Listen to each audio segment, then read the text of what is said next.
रहीम।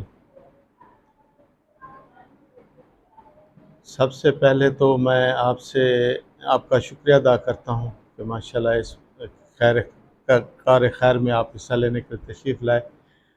असल में गुर्दे अल्लाह रब्बुल इज़्ज़त ने एक ऐसी चीज़ बनाई है कि जितना भी हमारे जिस्म के अंदर ऐसे मादा पैदा होते हैं हमारी ग़िज़ायत के बाद जो जिस्म के लिए नुकसानदेह होते हैं, गुर्दे उनको ख़ारिज कर देते हैं, जिसकी वजह से इंसान की सेहत बरकरार रहती है।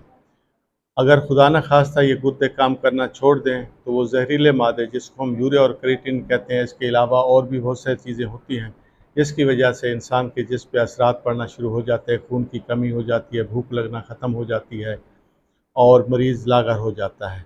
और एक ऐसी स्टेज आती है कि वो जो है बेहोशी की तरफ चला जाता है अगर इनको बर वक्त इलाज ना किया जाए। अब ये बताना ज़रूरी है कि गुर्दे ख़राब कैसे होते हैं। बहुत सारी वजूहात हैं, कुछ ऐसी हैं कि पैदाइशी तौर पर गुर्दे कमज़ोर होते हैं, लेकिन ज़्यादातर ये होता है कि गुर्दे अगर इनमें इन्फेक्शन हो जाए या स्टोन हो, यानी गुर्दे पानी की उसकी वजह से, ख़राब पानी की वजह से उनके अंदर जो है गुर्दे में पत्थरियाँ हो जाएँ, एक ये भी वजूहात होती है। और हमारे यहाँ ज़्यादातर जो है जो मरीज़ आ रहे हैं वो ऐसे मरीज़ होते हैं जिनको जो है ना हुक्मा हज़रात, ये हकीम हज़रात जो दवाएँ देते हैं, वो कहते हैं जी ये ताकत की दवाइयाँ हैं या खुदा न खास्ता किसी किस्म की, उनकी वजह से गुर्दे जो है वो फ़ेल हो जाते हैं। एक दफ़ा अगर गुर्दे परमानेंट फ़ेल हो जाएँ और गुर्दे अगर बर वक्त इलाज ना किया जाए और वो हमेशा के लिए काम करना छोड़ दें, तो फिर हमारे यहाँ सिर्फ़ 2 ऑप्शन बाकी रह जाती हैं।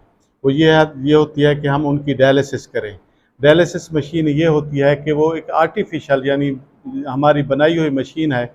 जैसे जो गुर्दे काम करते हैं, जो मादा ख़ारिज करते हैं, वो मशीन के ज़रिए हम करते हैं और कम से कम हफ़्ते में 2 दफ़ा वो डायलिसिस होती है इंसान की ज़िंदगी बचाने के लिए। या दूसरा तरीका ये गुर्दे बदल दिए जाएँ। गुर्दा बदलना बहुत मुश्किल काम है। आजकल इस पे जो हमारी कोर्ट ने भी पाबंदी लगाई हुई है, सिर्फ़ अपना करीबी रिश्तेदार जो है वो डोनर हो सकता है, वो भी बहुत कम मिलते हैं। तो इसलिए ये भी बहुत मुश्किल प्रोसेस है। अब बचा खुटा यही है कि इंसान की ज़िंदगी बचाने के लिए हमें सिर्फ़ और सिर्फ़ जो है वो डायलिसिस करते हैं और अल्हम्दुलिल्लाह डायलिसिस की वजह से इंसान काफ़ी लंबी ज़िंदगी गुजार सकता है और ये काफ़ी कास्टली प्रोसेस है। कोई भी जितना भी अमीर आदमी हो अपने पैसों से डायलिसिस नहीं करा सकता। यानी अगर हफ़्ते में एक डायलिसिस का ख़र्चा कम से कम 6 से 7 हज़ार लग जाता है मरीज़ का दवाइयों समेत, और 2 यानी हफ़्ते में अगर 2 दफ़ा हो 6-6 12 हज़ार और महीने के तकरीबन उसके 50 हज़ार खर्चा आएगा। और ऐसा कोई बंदा नहीं जो हर हर महीने 50 हज़ार, और आम तौर पर ये गरीब लोगों की बीमारी है। तो ये गवर्नमेंट ने इस मामले में बहुत अच्छी पॉलिसी बनाई हुई है।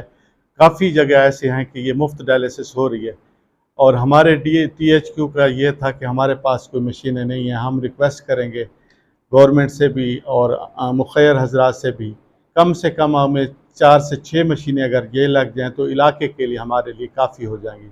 अभी हमारे मरीज़ कुछ लोधरा जाते हैं या बहावलपुर जाते हैं, उनका आने जाने का भी इतना ख़र्चा होता है कि गरीब आदमी बर्दाश्त नहीं कर सकता। तो हमारी ये गुजारिश है मुखैर हज़रात से भी, गवर्नमेंट से भी हमने रिक्वेस्ट भी की हुई है कई दफ़ा कि ये हमारे मशीनें लग जाएँ तो इंशाल्लाह ये इलाके के लिए बहुत बड़ा खैर खाई का प्रोग्राम हो।